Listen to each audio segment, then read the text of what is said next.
let's put 100 people in the room and ask them what they thought they were going to be at 18 and see if any of them are doing that job. And we know that there may be a few hands or no hands. And so what somebody thought they were doing when they were 18 really isn't what their reality is moving forward. You not knowing when you first get there is really the reality, except there's expectations and processes and choices that we communicate to students that they should know when they come in there. For some, there are those folks that walk in and want to be a doctor or want to be a lawyer, and they follow that linear path. But really, for most folks, it's the concept of careers or squiggly lines, which was one of the most impactful books that I read because it related to my experience and it related to experiences students I served. So not knowing's not a problem. Not knowing's real. Not knowing is probably most students' experiences. So let's embrace that. Let's look at that first year as a blank canvas and change the vernacular around that.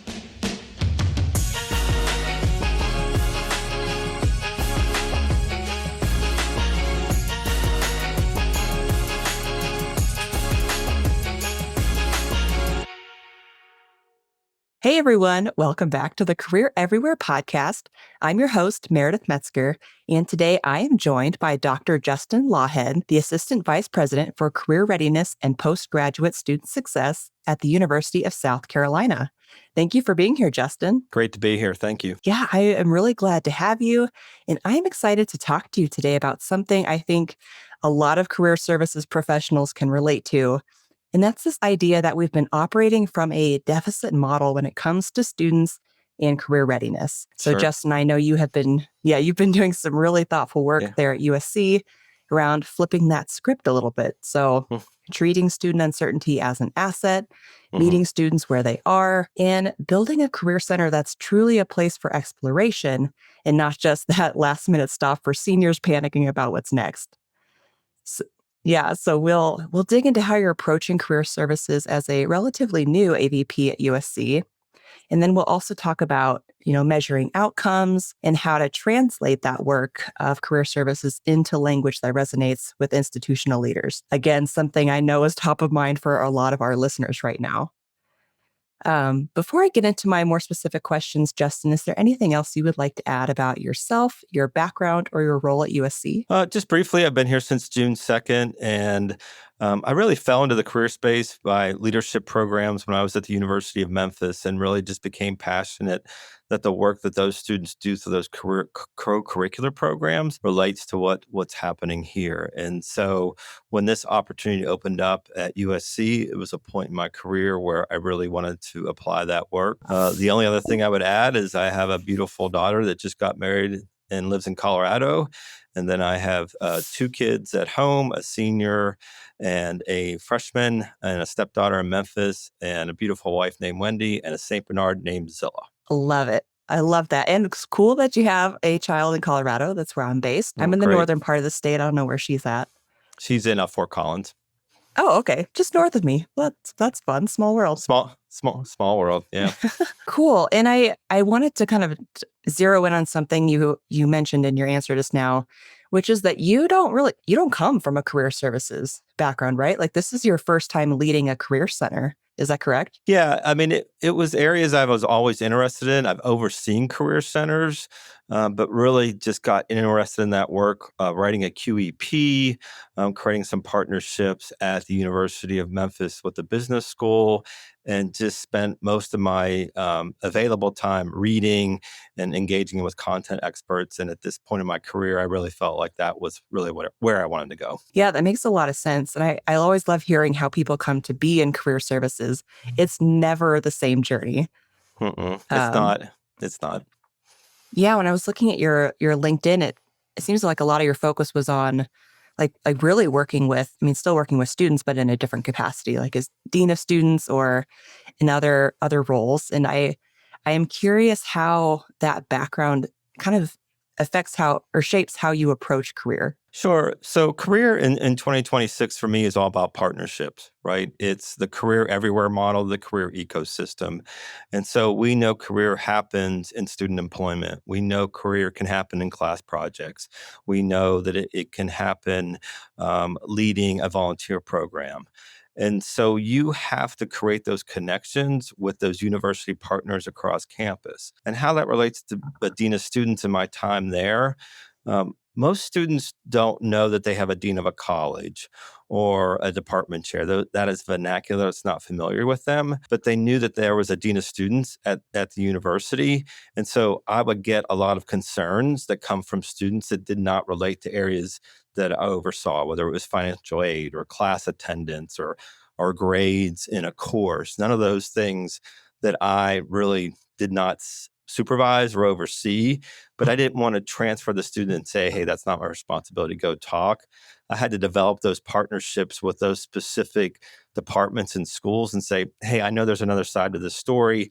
I'm just getting this from the student. Can we find a way to have a resolution? And so I would come in with an assisting side with them and find whatever pathway that student needs. And that's what we really need to do in career. How can we build competencies into class projects? How can we get those student leaders to really understand that the things that they're doing in their programs and their organizations relate to career? For instance, at the University of South Carolina, we have some very large fraternities and sororities. We have some groups that are 400 to 500 members. And I said to a group of students recently, you realize you're running a small business when you have that, or even a mid-sized business when you have something like that, right? But students don't know that. So turning on those light bulbs with fraternity and sorority leadership and other groups through partnerships and resources. So taking that, what I did at Memphis, and bringing it here and using that to apply career. That's really cool. Thanks for sharing all of that. And I am sure we'll see more of those themes play out the rest of this conversation. Um, Before I get into the questions about our topic, I do want to kick us off with a question I ask all of our guests here on the podcast. And that's, what does career everywhere mean to you? It means that career is not a departmental responsibility, it's a university responsibility. And so it means that we all know that students are here to find pathways, to find futures. And so we have to look at all those experiences across that educational experience and help students understand that, represent that, and develop that. It means having conversations with academic advising about career conversations that they can have. It means informing parents about how they can guide students in 2026, because their experience is much different than what it was before. And it's those partnerships with faculty when they give us permission to enter their classroom and have it there. So career everywhere means for me that it's everywhere at this institution. It means going to meetings at 7:00 at night. It means being in spaces in the community. It's just embracing that application across the educational spectrum. And I could hear those kind of themes earlier in your previous answers about your career journey too. I appreciate your partnerships focus on things and thinking about the experience from the student perspective versus how the university puts things in buckets or labels things that don't always necessarily make sense to the end user. Yeah, we've had those conversations. So a friend of mine, Brian LeDuc, came here in the fall and did a user-centered design exercise with us, right? And I tell this story briefly. He came to us in August, kind of overview user-centered design, and then came back in October. And when he came back in October, my staff gave me a little bit of pushback because it was the day before fall break, and it was time to go out and ask. And my staff said, why would we go out and do this? There's not going to be anybody here. It's the day before fall break. And I said, well, he's here. He's an expert. We have to try, even if we get mixed results and minimum results. In 90 minutes, they talked to 100 students. And this was 2:00 before fall break. And what my staff realized is this is state of mind for students.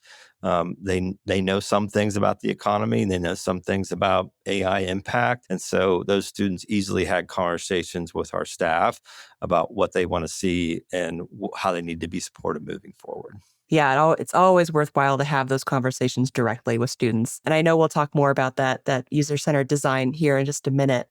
Um, but I would like to kind of get into our topic today, which is this deficit versus asset model concept Sure. in career services. So I know you've talked about the deficit model a lot, which is the idea that students often only come to the Career Center because they have a problem to solve.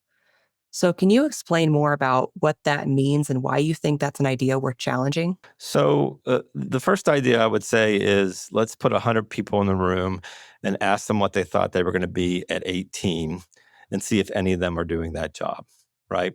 And we know that there may be a few hands or no hands. And so, what somebody thought they were doing when they were 18 really isn't what their reality is moving forward.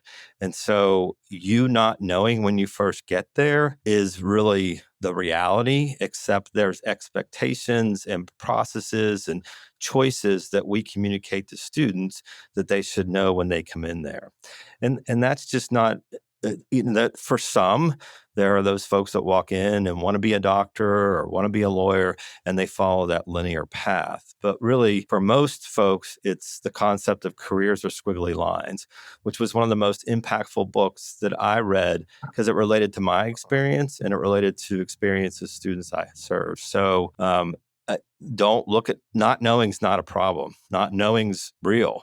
Not knowing is probably most students' experiences. So let's embrace that. Let's look at that first year as a blank canvas and change the vernacular around that. Yeah, I love that. And speaking from my experience, I'm definitely not doing what I thought I was going to be doing at 18. I entered college as an English major thinking I wanted to be a book publisher, live in the big city, do that whole thing. And I am not doing that. And it took me about a year into college before I realized I didn't like my English classes at all and switched to journalism. And even now, like my career has pivoted a little bit into marketing. So yeah, truly it is a squiggly line. Yeah, I was going to be a lawyer. I mean, I went to school at the University of Pittsburgh in the 80s. Justin Lawhead, I'm old enough to know what the yellow pages were, and I was going to get my law degree and, from my perspective of a 19, 20-year-old mind, make all kinds of money. Then I took the law school entrance exam and was not going to be a lawyer anymore, right? And so, but I was involved in student government. I was employed at the student union, and I found through those engagements that I could have a career. And I really think that's most of the experiences that our students have. Yeah, it's our life experiences that shape Right. those things. Yeah. Right. So I'm curious, why do you think this deficit model is so persistent in career services? I think some of it's capacity. I think some of it is like, we only have so many people in our office, in our departments. And so we manage what we can manage. But I think in 2026, you can scale up programs through peer educators, through social media, through access to your websites that allows you to do that. But I think the deficit model exists because, there's 40,000 students here, right? And I have a staff of 30. And so my staff paradigm is that, they serve all 40 of those students. But when you break it down, the business school has their own career process and center, and I have no qualms with that. That is something that's probably related to accreditation or funding. There's other pockets that are happening across campus where career is happening, and so let's look at what we can really scale, and then move that deficit model to an affirmation model. I think for most folks, it's probably capacity. And I think for some, it's just like, well, we buy into they choose a major. And so if they chose a major, then they chose a career, but that's really not what the reality is. Yeah, if only it was as simple as choosing a major and then choosing a career. Well, right. Yeah. I always go back to my experiences at the University of Pittsburgh, right? And I have, that was such a grounding experience for me and opportunities. And till this day, I'm still friends with the four guys that I live with. In fact, we get together once a year and they're coming to Columbia next weekend, ironically. Those four guys were all going to be engineers. And I was the one poli-sci guy. Well, let me tell you, there's only one engineer left in that entire group, right? And one's a very successful data scientist. One's had a career in journalism.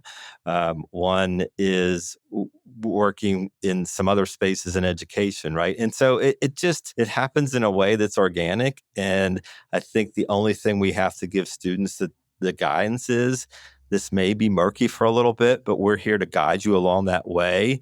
And don't let that murkiness or uncertainty think that you're anything different than anybody else, and embrace it. And we'll go along with that journey with you. That's a great perspective. And I think a good segue to the next question. So, knowing that this is just kind of how career pathways work these days, and sort of how students are approaching this career exploration process. What would you say this asset model, or I think you called it an affirmation model, what does that look like in practice? And how are you building a career center there at USC that treats that uncertainty as normal and even positive? So we're doing it in a couple different ways, and some of this is really kind of initially this year and then application next year. And so one of the first things I did when I came here is we have a nationally ranked University 101 program where we get to touch students, we get to educate them in sessions there. And there's about almost 200 sections, and we present to somewhere between 130 and 150. And when I got here, the presentation was about resumes. It was about all the software we had. And I said to the staff, if you start with the tools and they don't know where they're going, you're going to lose them almost instantly because that's not related to their current experience. So we did some modifications of presentation materials and all those sort of things. So that's one aspect. And then I asked the staff to, instead of giving a separate orientation that's unrelated to the University 101, let's do the orientation presentation first, acknowledging that students get so much information at orientation, that's orientation overload, that we give them small bites of what we're going to talk about in that University 101, and then we create a communication strategy through that first year. And part of what Career Center's challenged with, and what I've learned here, is we throw everything against the wall unintentionally. Right? We know that these programs work, and we really want these programs to students engage in. But if they don't come with a strategy where that student is in that year, they're not going to connect. And so the other piece that we're working on is looking at those University 101s, those orientation presentations, and then what's next. And it's taking a little bit of time. I would say that we're making progress, but what I'd really like to see is coaching treated at the same value as academic advising. And so you have an academic advisor, you have a career coach, and they have a parallel relationship through your entire career. And my hope is that, through some implementation and some constant conversations and partnerships, that we can do that. Well, it sounds like you're on the right track for sure. Thank you. And I'm curious, you kind of touched on this a little bit, but how do you talk to your staff about this approach or kind of help them shift this mindset, especially as a relatively new AVP? You've been there, a little less than a year now? Yeah, I think it's like what we talked about earlier. When you look at change management, you can't come in and just say, here's the plan and here's how we're going to do it, right? And I learned that through experiences by going through different universities and knowing how folks react to change based on what they've done there. And so I spent a good bit of time when I got here meeting every employee here and hearing their story, knowing why they're here, and getting an idea of what drives them as part of that. And then it's really taking that information and incrementally making changes moving forward. And so I didn't, we talk about coming from a deficit model. If I came into the staff from a deficit model and said, you're doing everything wrong, I wouldn't get the buy-in, right? I'm saying you're doing a lot of things right.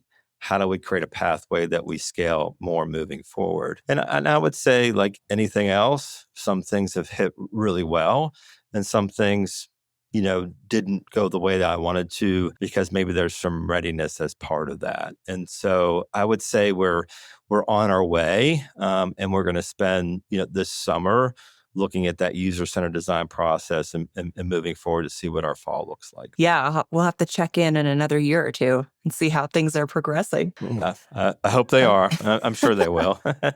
Yeah. Speaking of that user-centered design exercise, I would love to dig into that a little bit more. So you kind of gave us a brief overview at the top of the podcast. Your staff went out and talked directly to students about what they think of career planning and then what they want or need from the Career Center.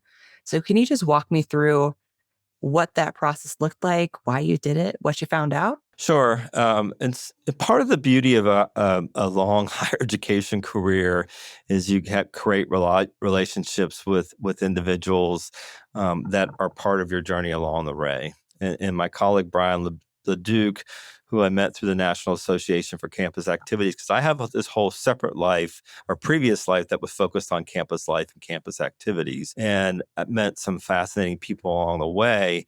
And when I knew that I wanted to do this career work as a career shift or a career transition, I got much more active in LinkedIn and followed thought leaders and followed those individuals that were in this space and thriving in this space. And Brian was one of those. And Brian has done some career pivots and those sort of things. And so he came to my staff in August and did an overview of what this is and what it means and how it can create awareness and pathways and visions that you didn't have before. And then he came back in October and implemented that. And a couple things that we found out from those students that was important, some of my staff's already doing. And so the students in those themes told us they trusted three people when it came to career: their parents, which I think is logical for this generation, but also creates some things that we really need to do moving forward. Parents may reflect back to an experience that's not relevant to what's happening now. And so we've now created a partnership with parent and family programs. We did a webinar with those parents, and those parents that group's going to push out content to parents pretty frequently. So we embraced that. The second was advisors, because advisors deliver, right? The advisors deliver schedules. Advisors help them get into things like medical school. There's an immediate value back to those advisors. So I've been meeting with the advising team to think about what can they do within that time that they have, because they meet with every student to either give some career guidance, train the trainer sort of concept, or make that soft referral moving forward. And then the last folks they trusted were faculty. And there's NACE research on faculty. There's, students look at them as the educational authority to their experience. And so we've done things like a Career Champions program, which was here before I got here. And so I want to acknowledge, what this group has done in regards to Career Champions. And they've taken them through training. They've exposed them to career theories and competencies. What I want to do next is make sure we have a continuous conversation with those faculty members about what this experience is like for them and how we can equip them moving forward. So in the next couple of weeks, and some institutions are doing this like a faculty toolkit. So if they want to easily embed some experiences within the classroom that don't change pedagogy, that don't change the purpose of the class, but really open up perspectives and eyes moving forward.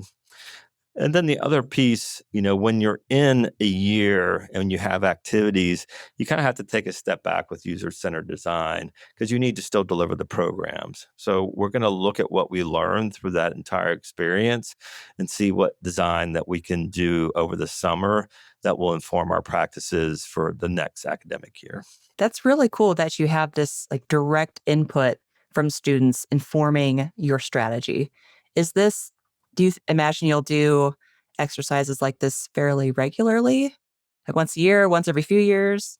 Yeah, I really hope so. And we've done it in other spaces as well. And so, in my previous campus life experience, I had pretty significant work with fraternity and sorority life. In fact, my dissertation is on what are the influences of fraternity and sorority life on a leadership identity development. Oh, interesting. If you want to read it, I'll and it was pretty interesting. And those were student experiences. And so I knew through that dissertation research that these experiences matter. And I did it through the leadership lens. So we've gone out and talked to fraternity and sorority leadership about this and said to them, we know that you have so many obligations as part of those experiences, but here's a way to do that. So I partnered with a staff member here, Bree, and we brought the NACE assessments to them, right? We did the paper version and said, we want you to have a conversation with a peer about where you think you are in this particular competency, and had them choose from the 7 that were available. And then they realized through those experiences that, wow, this is something that we're really doing. And so it's just, I look at this as a Lego exercise, right? And so task forces and those sort of things, those always really excite people. That's sarcasm, right? And so, so, so Legos are, okay, I've got this piece and I'm building it here. Oh, I've got this piece and building it here.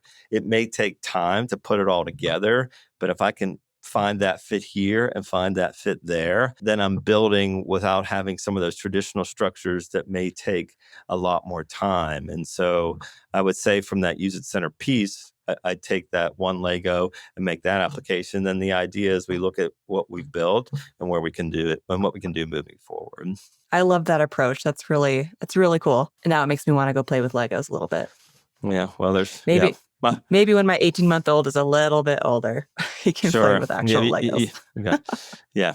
They take some time. Yes. So, yeah. Now he's more interested in throwing blocks at the moment than actually building. Yeah, for sure. Yes.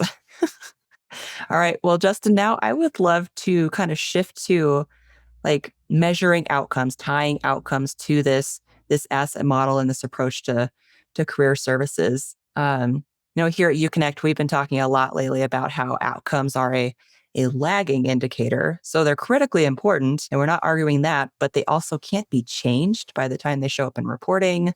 They reflect things that have already happened, decisions that have already been made. But career services engagement, we found, is a really strong leading indicator of great outcomes, and one that institutions and career leaders can still influence while students are actively enrolled.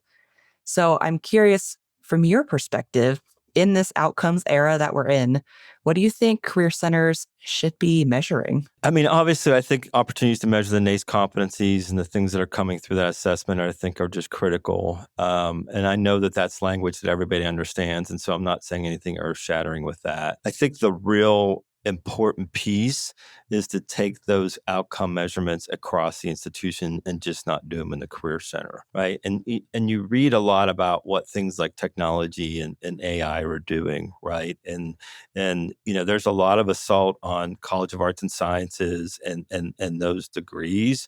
But really what's happening in a lot of those programs is the relationship that you want to have with technology. You need to drive the technology. You need to have the critical thinking and communication skills in order to do that. So where those NACE competencies are occurring, not only to demonstrate that you have a skill proposition to that particular employer, but you're also then using those for career planning and career development moving forward. We talk a lot about coaching, right? And I have a wonderful coaching staff, and the leader of that staff, Jessica Gibson, has really done some really good work with creating uniformity and community around that coaching group.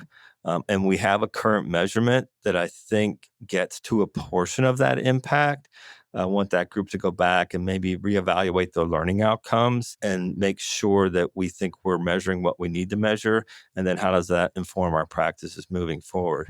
The eventual goal for that is to take things like coaching and mentorship programs and then see how that helps internship application, internship attainment, and then obviously first destination as well. And I think that's probably the biggest challenge with career centers is they're asked to do more than they ever have, and they're asked to measure more than they ever have. And I know that I have to be incremental with this group because they are doing more. For instance, that student service side that I mentioned before had a 56% increase in engagement from 1 year prior.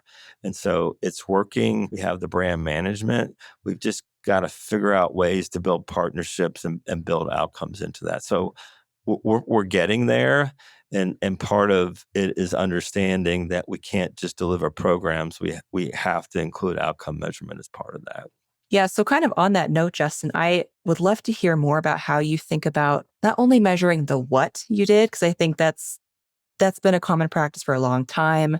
How many appointments did we have? How many programs did we offer? How many students attended the career fair? Things like that. So we have the what covered, but then there's the, why? Or why is this important? Why does this matter? How do you think about really hitting that second part, the why it matters, the true impact? Yeah, I mean, I think there's a couple things there. One, I think we need the why from students, right? And so the students will tell us the why, and we just need to be more intentional about what it meant for them. The other thing that it's going to take a little bit of time, but really is looking at our data in space and seeing what happened, and then that defining our why moving forward. And so, for instance, we have a pretty large peer educator model. We have 25 peer educators, and that's been a stalwart of what we've done here. But I looked at the data recently, and a large portion of those students are only meeting with students about resumes. And we're looking at other products that will probably not necessarily replace, but reduce the capacity or reduce the need for capacity in that time. So what is the why with that peer educators moving forward? And that's the conversation I hope to have with staff. It is in no way replacing peer education, because I think peer education is more important than it ever has been, because those are the peers that can bring our students into the office, have the conversation early, but I need the why about why they're doing what they're doing now and whether that relates moving forward.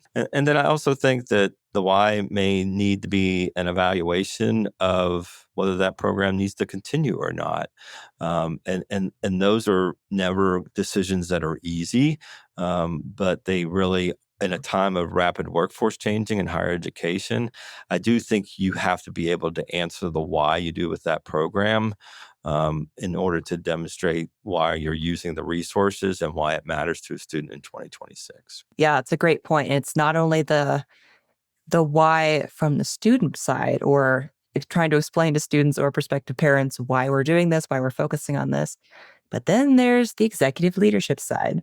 So you have to communicate the impact and your reasoning to those senior leaders. So, keeping with that thread, I'm curious how you as an AVP work to better communicate that true impact to your senior leaders. I mean, I think you have to share your successes as quickly and as soon as possible, and I would say that that's probably a skill set that I am still acquiring in my later part of career.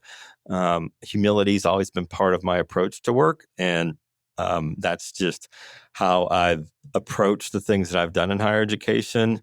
But it doesn't always work when you're doing careers about outcomes. It's about successes and those sort of things. Recently, what we were getting from coaching a year ago in regards to completing assessments was not really enough to tell the story. The team has really shifted their efforts and got more substantive information, and I immediately gave that to executive leadership as part of that, right? The other piece I do is spend a lot of time on LinkedIn, because I just think that's a space to share what's happening and what you're doing to get those connections moving forward. And so I do a lot of storytelling on LinkedIn, and I would say it's relatively time consuming. And, I try to carve out the hours to do that. But if you're representing the University of South Carolina in a way that's positive and you're representing success, that information is going to get back to the executive leadership about what you're doing. And so sometimes you let other people tell your story, because if they align with what you're accomplishing, it doesn't feel like you're constantly sharing your successes in a boastful way. You're getting those folks to understand and let them share your success story, and have an advocate and a partner as part of that. That's interesting. So you're using LinkedIn kind of as an avenue for communicating impact with senior leaders. I am. I mean, it's an indirect impact, but it's an impact. And so, yeah. And so when I do something that's a success about the Career Center, I usually almost every time tag the University of South Carolina and tag this Career Center. And I do think, now I don't have hard evidence of that, but I do think that gets back to the institution and back to the institutional leadership. It still comes in report functions and those sort of things, But if you're enhancing the institutional brand, then you're doing what executive leadership wants you to do in some aspect, right? It's still program delivery, but every institution is about brand management. It's about what people think and whether they want to come, and contributing to that, I think, tells the story back to executive leadership. Yeah, and certainly would maybe put you on their radar a little bit more. Already kind of bring you into the room with a little bit of trust. Yeah, instead of me walking up to a president or a dean and spewing out all the wonderful things that we did, which I think in some ways would create an awkward interaction, it's like telling my story there and getting that story back. Now, there's certainly, I'll get a call from the VP or an AVP and say, I need this information immediately. Can you tell me the successes? And I do that. That's part of a long tradition in higher education of making sure that you share information up. But it's also engaging in that space in a way that, you know, you're branding the institution, and then you're indirectly telling the story to executive leadership. Yeah, which they always appreciate, especially having worked on a marketing team in a higher ed institution. I'm sure they appreciate it too. Yeah, for sure. Well, Justin, I know you're still relatively early in this outcomes journey at USC and still relatively early in your AVP role there as well. But are there any early data or signals that are giving you confidence that you're on the right track with this, asset or affirmation model approach? Yeah, I mean, I think what we're seeing in coaching is resonating with that, right? And so I do see some real wins there, and at least them acknowledging the value of that experience. I think some of the questions might need to be modified moving forward, but that coaching data is really doing that. I think the other piece that we're seeing is that we're seeing more students attend career fairs earlier. And that seems trivial, but if you get students that are sampling the experience as an exploration exercise, not just a transactional exercise, I think you are creating some wins about affirmation or a positive approach moving forward.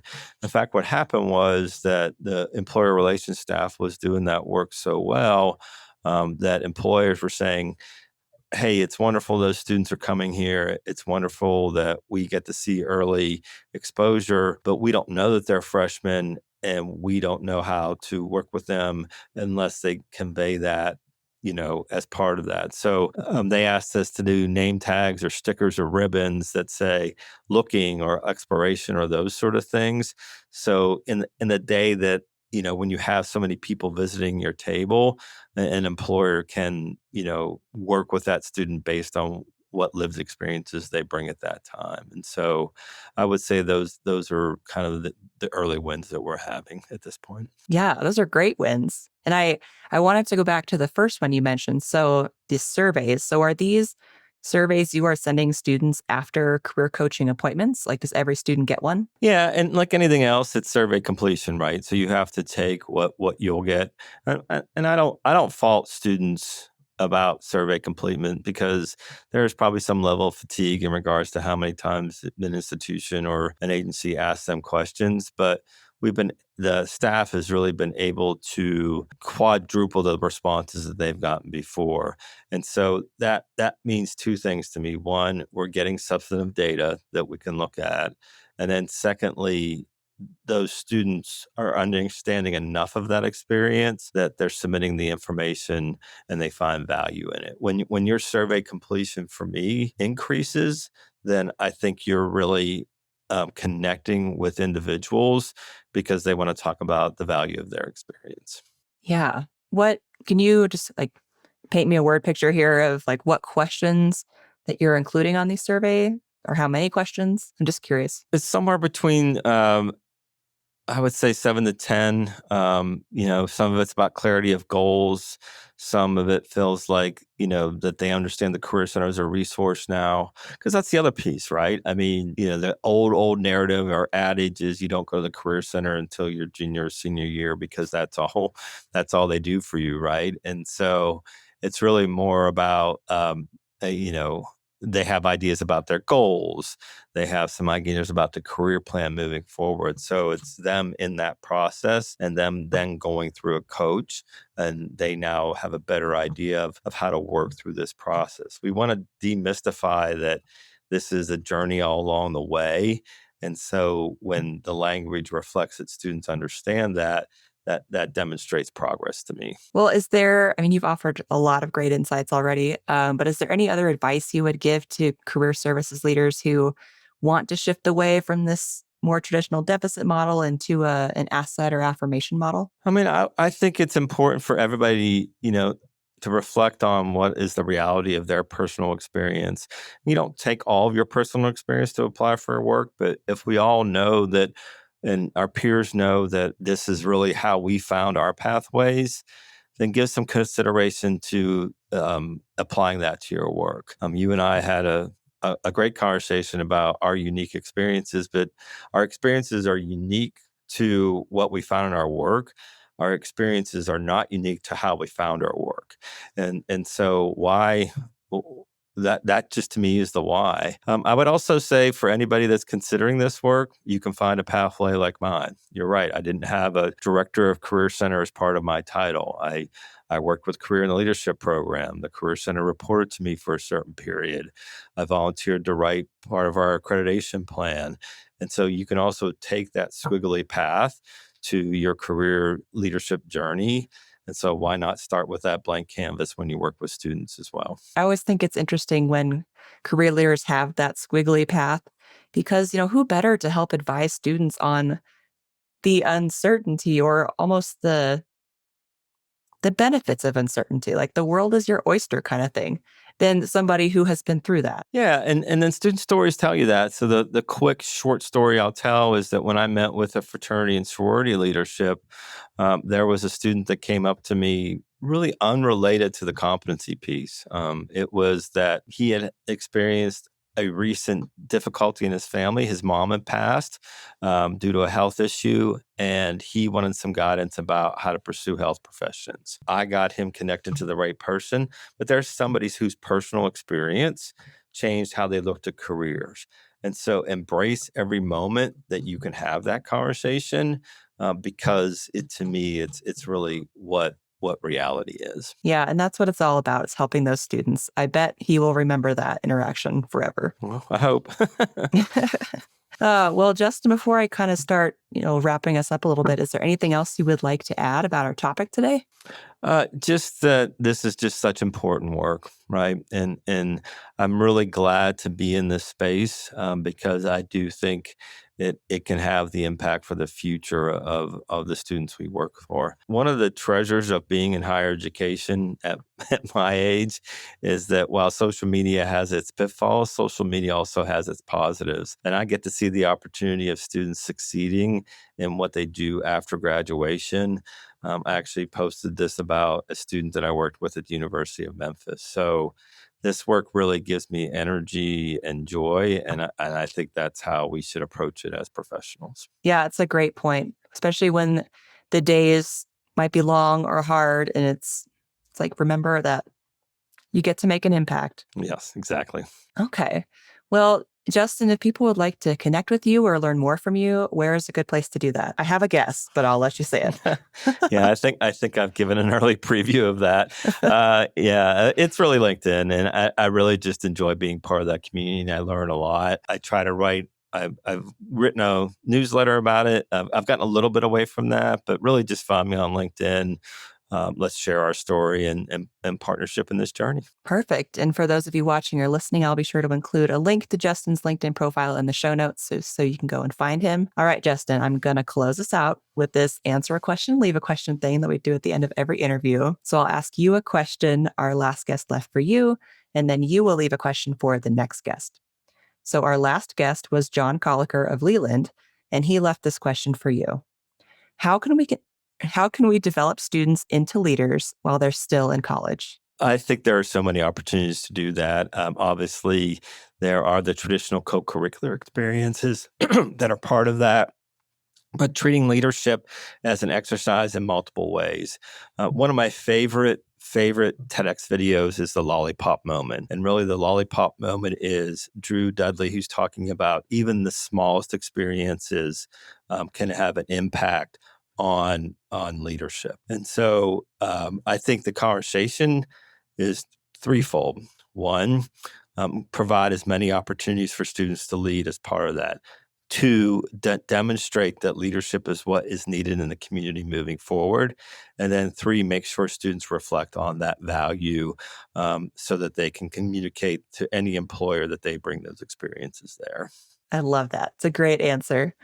I'm curious, what question would you like to leave for the next guest? I want to make friends here. So so I would say, what is your passion with career space and the why, and how does that help you lead? That's a good one. What was yours be? My wife tells me I tell too many stories, but the last story I'll tell you, and I've actually put this on my PowerPoint presentations, is a long time ago. My daughter and I were at a Chili's of all places because she was a young kid and loved the chicken fingers, right? When I went to get the server was a graduate of a leadership program that I was communicating. And I said, protect the identity of that individual. And I'm like, what brought you here? Why is it? And he goes, well, I couldn't find a job. I needed to. And that moment immediately empowered me to, at least within that leadership program, to make sure that students understand, the why and the how, because those students were getting those experiences through there. They were doing it. We weren't doing enough to make those connections. Chicken fingers can inspire you is what I would say. So that's what I'm hearing. So I have to go order myself some chicken fingers and wait for inspiration to hit. And chicken fingers are pretty popular here. It's an institutional history. They actually have Chicken Finger Wednesday here, which is what was new to me. So it resonates. That's amazing. Yeah. Well, that's a great question for the next guest. So I'll be interested to hear what they say to that one. And Justin, thank you so much for taking the time to join me on the podcast. This was a fun conversation. I feel like we covered a lot of ground. Everything from deficit model to chicken fingers. So I feel like we left no stone unturned. Yeah, I think it's pretty full agenda. Yeah, pretty full agenda. But, thank you for taking the time. And I really appreciate you sharing your time and your wisdom. Great. It was great to be here. Thank you.